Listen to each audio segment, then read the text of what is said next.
ಸ್ನೇಹಿತರೆ, ಎಲ್ರಿಗೂ ನಮಸ್ಕಾರ. ಕರ್ನಾಟಕ ನ್ಯೂಸ್ 9ಗೆ ಸ್ವಾಗತ. ಇತ್ತೀಚಿನ ದಿನಗಳಲ್ಲಿ ಈ ನದಿ ಪ್ರವಾಹಗಳಿರಬಹುದು ಅಥವಾ ಒಂದಷ್ಟು ಪ್ರಾಕೃತಿಕ ವಿಕೋಪಗಳು ಆಗ್ತಕ್ಕಂತ ಸಂದರ್ಭದಲ್ಲಿ ಅಲ್ಲಿ ನಿಂತು ಫೋಟೋಗಳನ್ನ ಕ್ಲಿಕ್ಕಿಸ್ಕೊಳ್ಳೋದು ಅಥವಾ ವಿಡಿಯೋಗಳನ್ನ ಮಾಡೋದು, ಸೆಲ್ಫಿ ರೆಕಾರ್ಡ್ಗಳನ್ನ ಮಾಡೋದು, ಈ ರೀತಿಯ ಒಂದಷ್ಟು ಹುಚ್ಚಾಟಗಳು ಹೆಚ್ಚಾಗ್ಬಿಟ್ಟಿದೆ. ಇದೀಗ ಅಂಥದ್ದೇ ಒಂದು ಹುಚ್ಚಾಟಕ್ಕೆ ಯೂಟ್ಯೂಬರ್ ಒಬ್ರು ಬಲಿಯಾಗಿದ್ದಾರೆ.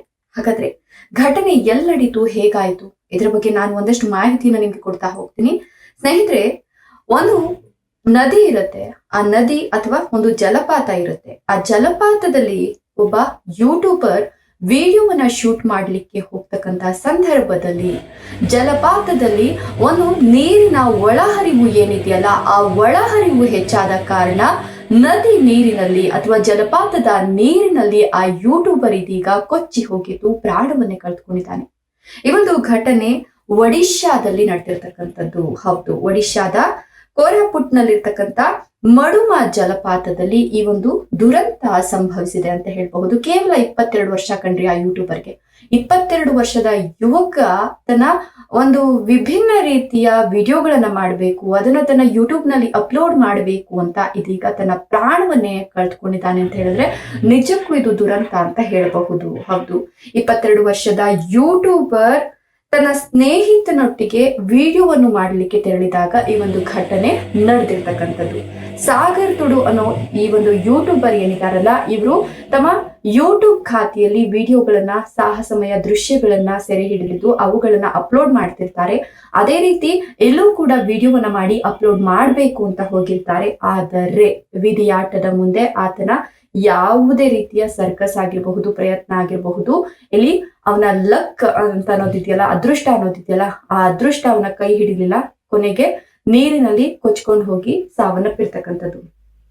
ಸಾಗರ್ ತುಡು ತನ್ನ ಸ್ನೇಹಿತ ಅಭಿಜಿತ್ ಬೆಹ್ರಾ ಜೊತೆಗೆ ಕೋರಾಪುಟ್ಗೆ ಹೋಗಿರ್ತಾರೆ. ಅಲ್ಲಿ ವಿವಿಧ ಪ್ರವಾಸಿ ಸ್ಥಳಗಳಲ್ಲಿ ವಿಡಿಯೋಗಳನ್ನ ಮಾಡಿ ತನ್ನ ಯೂಟ್ಯೂಬ್ ನಲ್ಲಿ ಅಪ್ಲೋಡ್ ಅನ್ನ ಮಾಡ್ತಿರ್ತಾರೆ. ಅದೇ ರೀತಿ ಸಾಗರ್ ಜಲಪಾತದ ಬಳಿ ಬರ್ತಾರೆ. ಜಲಪಾತದ ಬಳಿ ಬಂದು ಬಂಡಿಯ ಮೇಲೆ ನಿಂತ್ಕೊಂಡು ತನ್ನ ಡ್ರೋನ್ ಕ್ಯಾಮ್ರಾದ ಸಹಾಯದಿಂದ ವಿಡಿಯೋವನ್ನ ಮಾಡ್ತಾ ಇರ್ತಾರೆ. ಆದರೆ ಜಲಪಾತದಲ್ಲಿ ನೀರಿನ ಒಳಹರಿವು ಹೆಚ್ಚಾದ ಕಾರಣ, ಅಂದ್ರೆ ಈಗ ಎಲ್ಲಾ ಕಡೆನೂ ಕೂಡ ಮಳೆ ಬೀಳ್ತಿದೆ. ಅದೇ ರೀತಿ ಒಡಿಶಾದಲ್ಲೂ ಕೂಡ ಸಿಕ್ಕಾಪಟ್ಟೆ ಮಳೆ ಆಗ್ತಿದೆ. ಸಿಕ್ಕಾಪಟ್ಟೆ ಮಳೆ ಆಗ್ತಿದ್ದಂತಹ ಕಾರಣ ಮಚಕುಂಡ ಅನ್ನೋ ಒಂದು ಅಣೆಕಟ್ಟು ಅಲ್ಲಿ ಒಡಿಶಾದಲ್ಲಿದೆ. ಆ ಮಚಕುಂಡ ಅಣೆಕಟ್ಟಿನಿಂದ ನೀರನ್ನ ಹರಿಬಿಡ್ತಾರೆ. ಅಂದ್ರೆ ಹೆಚ್ಚು ನೀರು ಇಟ್ಕೊಳಕ್ ಯಾವಾಗ ಆಗಲ್ವೋ, ಅಣೆಕಟ್ಟು ಯಾವಾಗ ತುಂಬುತ್ತೋ ಆಗ ಆ ನೀರನ್ನ ಹೊರಗಡೆ ಬಿಡ್ತಾರೆ. ಆ ನೀರು ಹೊರಗಡೆ ಬಿಟ್ಟಂತಹ ಸಂದರ್ಭದಲ್ಲಿ ಏನ್ ಮಾಡುತ್ತೆ ಅಂತಂದ್ರೆ ಜಲಪಾತದಲ್ಲಿ ನೀರಿನ ಒಳಹರಿವು ಹೆಚ್ಚಾಗ್ಬಿಡುತ್ತೆ. ಈತ ಜಲಪಾತದಲ್ಲಿ ನೀರಿನ ಮಟ್ಟ ಇದ್ದಕ್ಕಿದ್ದಂಗೆ ಹೆಚ್ಚಾಗ್ಬಿಡುತ್ತಲ್ಲ, ಬೇರೆ ಏನೋ ಆಪ್ಷನ್ನೇ ಇರೋದಿಲ್ಲ. ಯಾಕಂತಂದ್ರೆ ಎಲ್ಲರೂ ಕೂಡ ಹೇಳ್ತಿರ್ತಾರೆ, ನದಿಗಳು ಕೆಳಗಡೆ ಇಳಿಬೇಡ್ರಿ, ಜಲಪಾತದ ಕೆಳಗಡೆ ಇಳಿಬೇಡ್ರಿ, ಹೋಗ್ಬೇಡ್ರಿ, ಬಂಡೆಗಳ ಮೇಲೆ ನಿಂತ್ಕೊಂಡ್ಬೇಡ್ರಿ, ಜಾರುತ್ತೆ, ಇಳಿಜಾರಿ ಇರುತ್ತೆ, ಕೊಚ್ಕೊಂಡು ಹೋಗ್ಬಿಡ್ತೀರಾ ಅಂತ ಎಷ್ಟೆಷ್ಟೋ ಹೇಳಿರ್ತಾರೆ. ಆದ್ರೂ ಕೂಡ ಕೆಲವೊಂದ್ಸಲ ಈ ಹುಚ್ಚು ಸಾಹಸನೋ ಅಥವಾ ವಿಧಿಯಾಟನೋ ಏನೋ ಗೊತ್ತಿಲ್ಲ, ಈ ರೀತಿಯ ಪ್ರಯತ್ನಗಳು ಪ್ರಾಣ ಕಳ್ಕೊಳ್ಳೋ ಹಂತಕ್ಕೆ ಹೋಗ್ಬಿಡತ್ತೆ. ಅದು ಕೂಡ ಸಾಗರ್ ಜೀವನದಲ್ಲಿ ಆಗಿರ್ತಕ್ಕಂಥದ್ದು. ಈತ ಬಂಡೆ ಮೇಲೆ ನಿಂತ್ಕೊಂಡು ಸೆಲ್ಫಿ ವಿಡಿಯೋವನ್ನ ಮಾಡ್ತಿರ್ತಾನೆ, ಡ್ರೋನ್ ಕ್ಯಾಮ್ರಾದ ಸಹಾಯದಿಂದ ವಿಡಿಯೋವನ್ನ ಮಾಡ್ತಿರ್ತಾನೆ.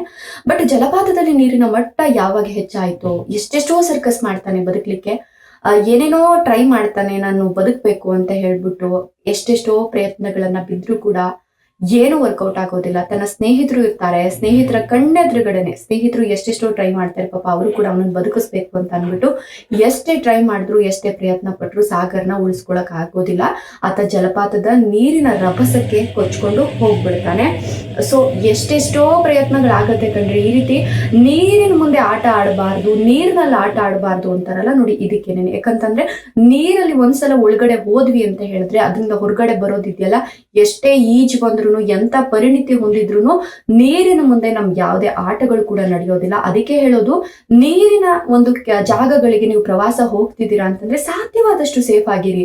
ಆ ರೀತಿ ಹುಚ್ಚುಚ್ಚಾಗಿ ಸೆಲ್ಫಿಗಳನ್ನ ತಕೊಳ್ಳೋದು, ಸೆಲ್ಫಿಗಳ ರೆಕಾರ್ಡ್ಗಳನ್ನ ಮಾಡ್ಕೊಳ್ಳೋದು, ವಿಡಿಯೋಗಳನ್ನ ಮಾಡೋದು, ಒಂದ್ ದಿನ ನಿಮ್ಗೆ ಪಬ್ಲಿಸಿಟಿ ಸಿಗಬಹುದು, ಬಟ್ ಜೀವ ಅನ್ನೋದಿದೆಯಲ್ಲ, ಅದು ಒಂದ್ಸಲ ಹೋಯ್ತು ಅಂತಂದ್ರೆ ಮತ್ತೆ ಬರೋದಿಲ್ಲ. ಅದಕ್ಕೋಸ್ಕರ ಹೇಳ್ತಾ ಇದೀನಿ, ದಯವಿಟ್ಟು ಸಾಧ್ಯವಾದಷ್ಟು ಹುಷಾರಾಗಿರಿ. ನೀವು ಶೋಕಿಯನ್ನ ಮಾಡಿ, ವಿಡಿಯೋಗಳನ್ನ ಮಾಡಿ, ಬೇಡ ಅಂತ ಹೇಳಲ್ಲ, ಬಟ್ ನಿಮ್ಮನ್ನೇ ನಂಬ್ಕೊಂಡು ಒಂದು ಫ್ಯಾಮಿಲಿ ಇರುತ್ತೆ, ಅದನ್ನ ಮರೆಯೋಕೆ ಹೋಗ್ಬೇಡಿ. ಆ ಫ್ಯಾಮಿಲಿಗೋಸ್ಕರನಾದ್ರೂ ನೀವು ಸಾಕಷ್ಟು ಕೇರ್ ಅನ್ನ ತೆಗೆದುಕೊಂಡು, ಒಂದಷ್ಟು ಮುನ್ನೆಚ್ಚರಿಕಾ ಕ್ರಮಗಳನ್ನ ತೆಗೆದುಕೊಂಡು ನೀವು ವಿಡಿಯೋಗಳನ್ನ ಮಾಡಿ ಸೆಲ್ಫಿಗಳನ್ನ ತೆಗೆದುಕೊಳ್ಳಿ. ಯಾರು ಕೂಡ ಬೇಡ ಅನ್ನೋದಿಲ್ಲ ಅಂತ ಹೇಳ್ತಾ ಇವತ್ತಿನ ವಿಡಿಯೋನ ಮುಗಿಸ್ತಾ ಇದ್ದೀನಿ. ಇದರ ಬಗ್ಗೆ ನಿಮ್ಮ ಅನಿಸಿಕೆ ಅಭಿಪ್ರಾಯಗಳನ್ನ ಕಮೆಂಟ್ ಮಾಡಿ. ವಿಡಿಯೋ ಇಷ್ಟ ಆದ್ರೆ ಲೈಕ್ ಕೊಟ್ಟು ಶೇರ್ ಮಾಡಿ. ತಪ್ಪದೆ ನಮ್ಮ ಚಾನಲ್ ಅನ್ನು ಸಬ್ಸ್ಕ್ರೈಬ್ ಮಾಡ್ಕೊಳ್ತೀನಿ.